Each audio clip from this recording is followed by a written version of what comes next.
Hey guys, good morning. I am actually Ubering right now, and taking a few moments out to talk to you about the curriculum that is in development for the Hope Clubs. And so I just stopped here at this gas station. My life is pretty crazy, so I got to fit these things in whenever I can. But we're going to take a look at the curriculum, and today we're going to practice a lot of the curriculum. We're actually going to go through a whole day, from the welcome to the large group times to the games, and then break into small groups, and we're going to practice a whole day. We're going to do week 2 of the Hope Clubs. But I just want to give you a sort of a general idea of how it's going to work, or how it's all been put together. So you remember, hopefully, the first time I think I shared with you, I talked about the 3 P's in a pod, presence, practice, and proclamation. So that really is what this whole program is structured on.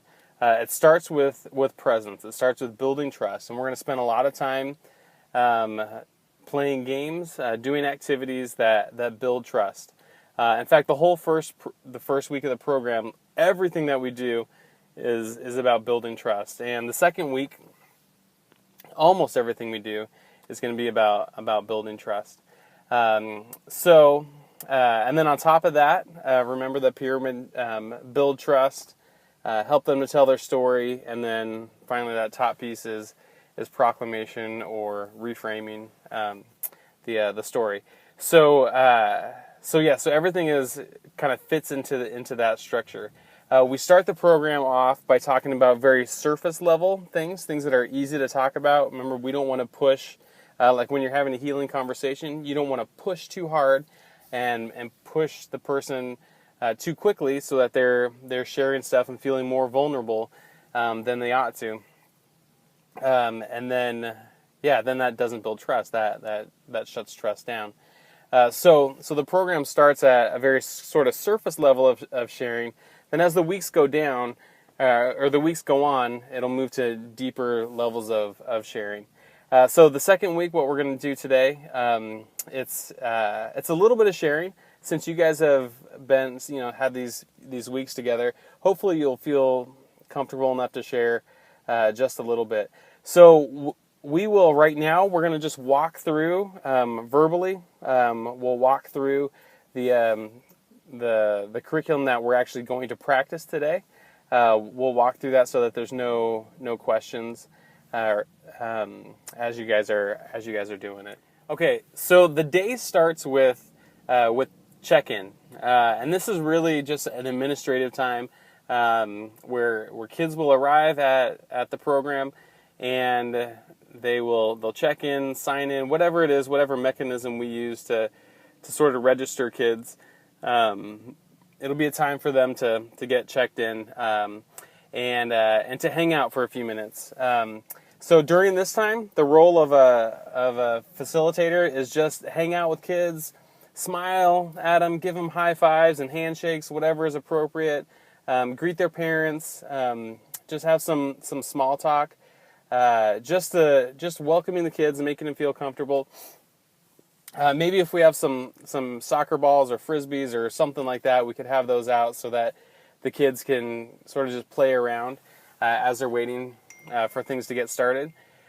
So that's the first piece. A very short time doing that. Probably the first week or two. That's going to take longer to check people in as the program gets going. That time will be much shorter. And then after that, we'll do a large group welcome. So we'll bring all the kids together. We'll introduce the theme for the day. We'll have the kids shout the theme.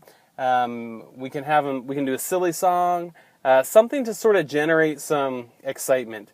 And the important thing to remember here is that you want to be participating in everything. Even if we're doing a silly song or shouting the theme of the day, you want to be doing it with absolutely everything you have, because the kids are going to match whatever you do. So if you bring high intensity to these activities, the kids will match it with their own high intensity. If you sort of feel like, I don't want to be silly because I'm a grown-up, then the kids are going to see that, and they are also not going to participate as much. So they will give as much to the large group activities as you give to it. So it's important that if we're doing a song, that you're doing it with us. If we're acting silly, you're acting silly.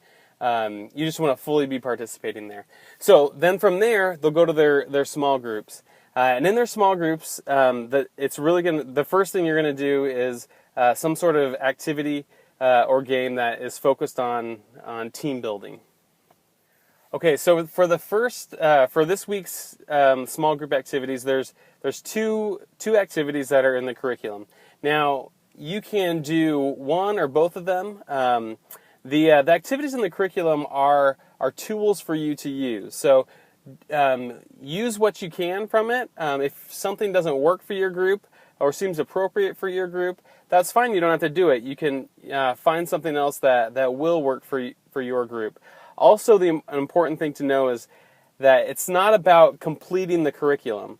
It's about creating a safe place, helping your kid tell their story, and then reframing. So it's about those three components. It's not about completing the curriculum. So for the small group activity for this day, there's two things that you can do. There is a game called Knee Tag, which is a lot of fun, and there's a description there for you. And then there's a game called Geometry Drill. I love Geometry Drill because it really, the value of it is that each child gets a chance to lead an activity, and it shows that it communicates to the kids that each child is important to the group. It values each one. In any small group, there's going to be somebody who is a leader, who rises up as a leader. There's going to be people who naturally sort of withdraw into the background. There are going to be people who aren't good leaders, but they like to dominate the conversation. And this game sort of minimizes all of that because it gives each kid a chance to lead the group. When you first get started with this game, the activities that the kids are going to lead are very simple. Form a straight line.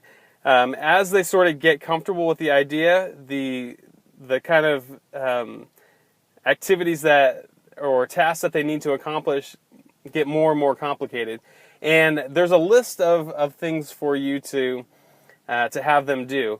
You can use that list. You can come up with your own things. If you want to make things even more complicated, you can have the kids do actions while they're completing the task. So, for example, one of the tasks is have the kids form a straight line. So you're going to grab one of the kids from the group, pull them aside, tell them what the task is.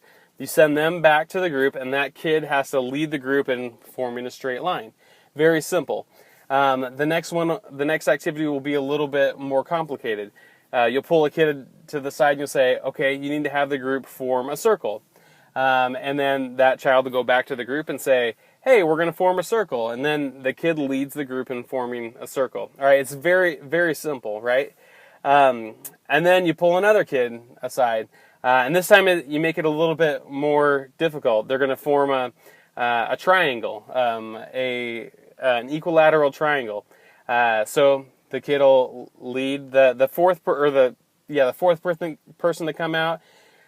You have them form another shape, but this time you tell them they can't speak, and then they have to go back and try to get the kid the group to form a circle or square, whatever the task is. But they're not allowed to speak this time, and so the activity or the tasks get more and more difficult, and and it's a lot of fun. And really, the value, like I said, is for each kid to get a chance to lead.